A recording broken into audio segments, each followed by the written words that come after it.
بسم اللہ الرحمن الرحیم۔ صیام رمضان، قیام اللیل، پوسٹ نمبر 5۔ ماہ سیام میں قیام اللیل کا بڑا اجر ہے۔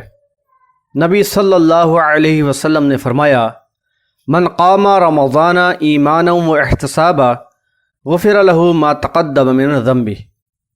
بحوالہ بخاری کتاب الایمان، باب تطوع قیام رمضان من الایمان۔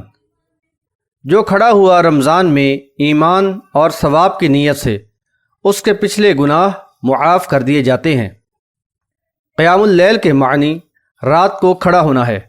احادیث میں یہ اصطلاح رات میں نوافل ادا کرنے کے لیے استعمال کی گئی ہے۔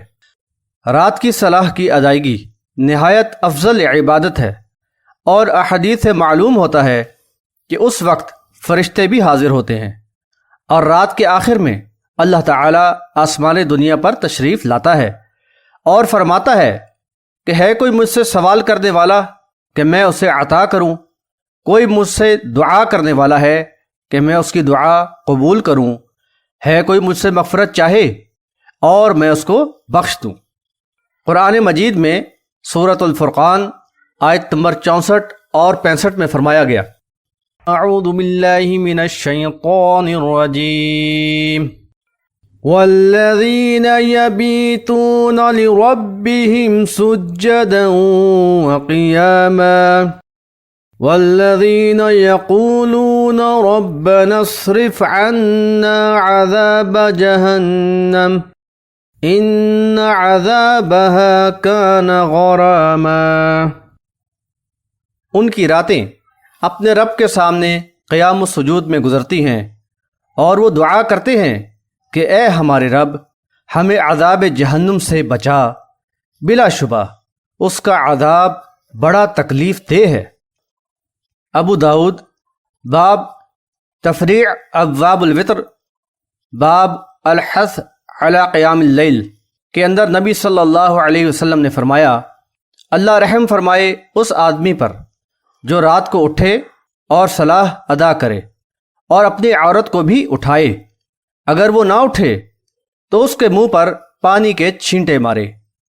اللہ رحم فرمائے اس عورت پر جو رات کو اٹھے اور صلاح ادا کرے اور اپنے شوہر کو اٹھائے، اور اگر وہ نہ اٹھے تو اس کے منہ پر پانی کے چھینٹے مارے۔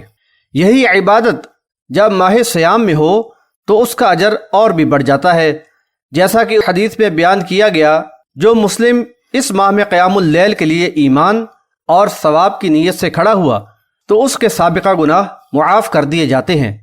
گویا ماہ سیام میں یہ عمل ایک مسلم کے لیے ثواب کمانے اور سابقہ گناہ معاف کرانے کا ایک بہترین موقع ہے۔ ماہ سیام میں ہونے والے اس عمل کو لوگ تراویح کہتے ہیں، لیکن احادیث میں اسے قیام اللیل ہی کہا گیا ہے۔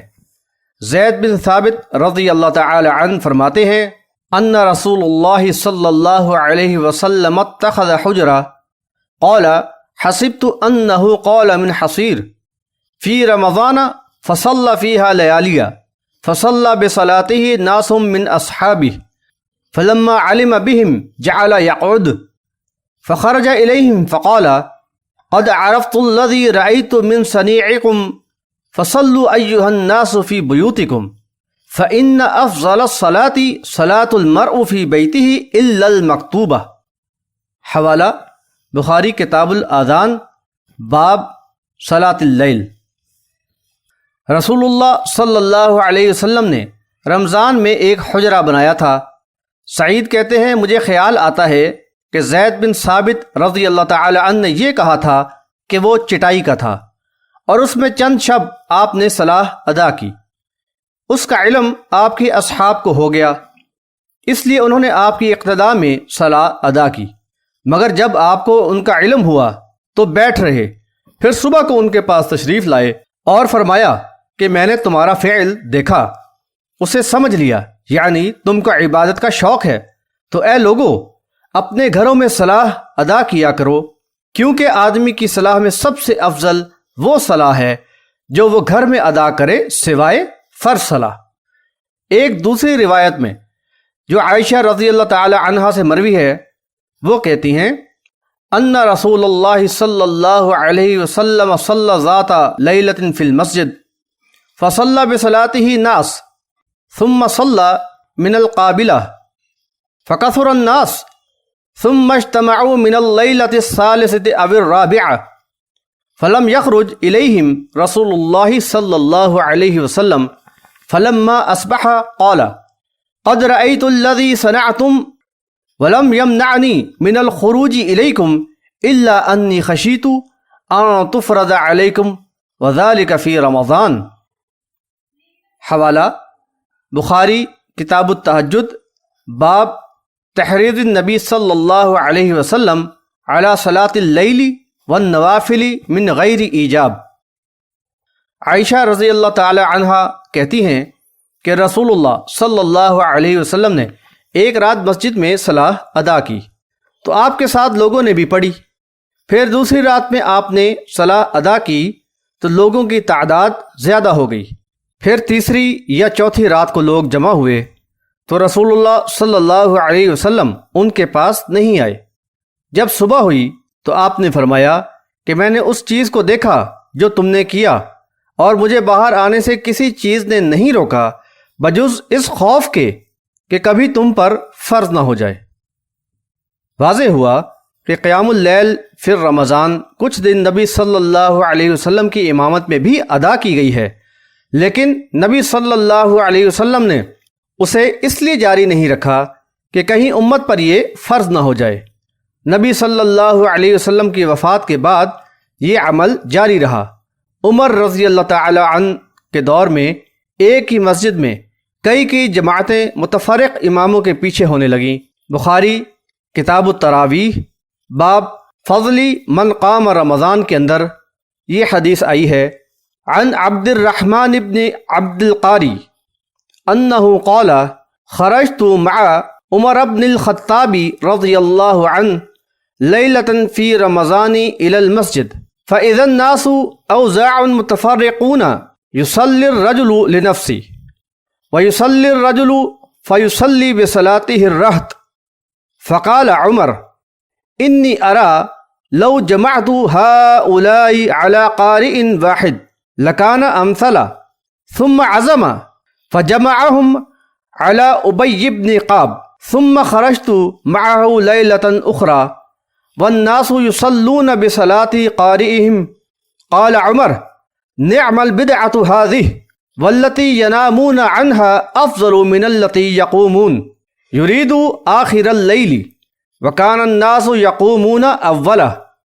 عبد الرحمن بن عبد القاری سے منقول ہے، عبد الرحمن نے بیان کیا کہ میں عمر رضی اللہ تعالی عنہ کے ساتھ رمضان کی ایک رات مسجد کی طرف نکلا، وہاں لوگوں کو دیکھا کہ کوئی الگ صلاح ادا کر رہا ہے اور کہیں ایک شخص صلاح ادا کر رہا ہے تو اس کے ساتھ کچھ لوگ صلاح ادا کر رہے ہیں۔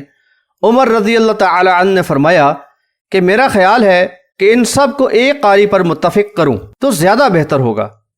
پھر اس کا عزم کر کے ان کو ابی بن کعب پر جمع کر دیا، پھر میں ان کے ساتھ دوسری رات میں نکلا، لوگ اپنے قاری کے ساتھ صلاح ادا کر رہے تھے۔ عمر رضی اللہ تعالی عنہ نے فرمایا کہ یہ ایک اچھی نئی بات ہے، اور رات کا وہ حصہ یعنی آخری رات جس میں لوگ سو جاتے ہیں اس سے بہتر ہے جس میں کھڑے ہو جاتے ہیں، اور لوگ ابتدائی حصہ میں کھڑے ہوتے تھے۔ واضح ہوا کہ یہ کام خود نبی صلی اللہ علیہ وسلم نے کچھ دن کیا اور بعد میں باقاعدہ صحابہ نے اس کا مکمل اہتمام کیا۔ روایات سے معلوم ہوتا ہے کہ صحابہ رضوان اللہ علیہم اجمعین طویل قیام کیا کرتے تھے۔ موطا امام مالک کتاب الصلاح باب قیام رمضان میں سائب بن یزید رحمۃ اللہ علیہ سے روایت ہے کہ عمر رضی اللہ تعالی عنہ نے ابی بن قعب رضی اللہ تعالی عنہ اور تمیم داری رضی اللہ تعالی عنہ کو 11 رکعتیں پڑھانے کو کہا۔ امام ایک رکعت میں 100 آیتیں پڑھتا، یہاں تک کہ ہم لکڑی پر سہارا لگاتے اور ہم فجر کے قریب ہی فارغ ہوتے تھے۔ موطا امام مالک کتاب الصلاح باب قیام رمضان میں عبد الرحمن بن حرمز اعرج کہتے ہیں رمضان میں قاری سورۃ البقرہ 8 رکعات میں مکمل کرتا تھا، اور جب 12 رکعات میں مکمل کرتا تو لوگ سمجھتے کہ تخفیف ہو گئی ہے۔ چنانچہ ہمیں بھی اس بات کو اپنانا چاہیے اور قیام اللیل میں طویل قرات کرنا چاہیے۔ روزانہ کم از کم 1 یا 1.5 سپارہ پڑھنا چاہیے۔ تعداد رکعات فی القیام اللیل۔ قیام اللیل فی رمضان نفل ہے اور نوافل کی تعداد مقرر کرنا صحیح نہیں، جبکہ نبی صلی اللہ علیہ وسلم نے اس کا تعین نہ فرمایا ہو۔ اپنی سہولت، رغبت و شوق کے مطابق جتنے چاہیں نوافل ادا کیے جائیں۔ یاد رکھیں تراویح بھی قیام اللیل ہی ہے، اس لیے اس کی رکعتیں بھی قیام اللیل کے مطابق ادا کریں، اور ان کی تعداد مختلف روایات میں مختلف آئی ہے۔ مندرجہ بالا احادیث اور مزید احادیث سے رسول اللہ صلی اللہ علیہ وسلم اور صحابہ اکرام رضوان اللہ علیہم اجمعین سے قیام رمضان میں رکعتوں کی مختلف تعداد ثابت ہوتی ہے، لہذا قیام اللیل فی رمضان میں 8، 10، 12، 20 یا زیادہ جتنی ہمت اور شوق اجازت دے پڑھ لینی چاہیے۔ مسجد میں با جماعت قیام کرنے کے بعد رات کو گھر میں انفرادی قیام اللیل کا موقع بھی ضائع نہ کریں کہ یہ افضل ہے۔ بعض لوگ 8 رکعت پڑھنے کو خواہش نفس کہتے ہیں اور انہیں تہجد کی صلاح کہہ کر اول قیام اللیل فی رمضان سے جدا کر دیتے ہیں، جبکہ دوسرے لوگ انہی 8 کو مسنون تعداد کہتے ہیں اور اس سے زیادہ کے انکاری ہیں۔ یہ دونوں قسم کے لوگ افراد و تفرید اور مسلکی تشدد کا شکار ہیں۔ جیسا کہ پہلے بتایا گیا کہ قیام اللیل فی رمضان اور تہجد دونوں ایک ہی صلاح کے نام ہیں، جن کے لیے حدیث میں قیام اللیل کا لفظ آیا ہے۔ فرق صرف اتنا ہے کہ اول قیام اللیل فی رمضان، یعنی جسے عرف عام میں تراویح کہا جاتا ہے، اس کو لوگ عشاء کے ساتھ اول وقت میں ادا کر لیتے ہیں۔ اب جیسا جس کا ذوق اور ہمت و وسعت ہو سو اسی قدر وہ رمضان میں قیام اللیل کرے۔ غرض یہ کہ نہ تو 8 رکعت پڑھنا خواہش نفس ہے اور نہ 8 سے زیادہ پڑھنا خلاف سنت۔ انشاءاللہ تعالی اگلی پوسٹ میں اعتکاف اور لیلۃ القدر کے بارے میں بیان کریں گے۔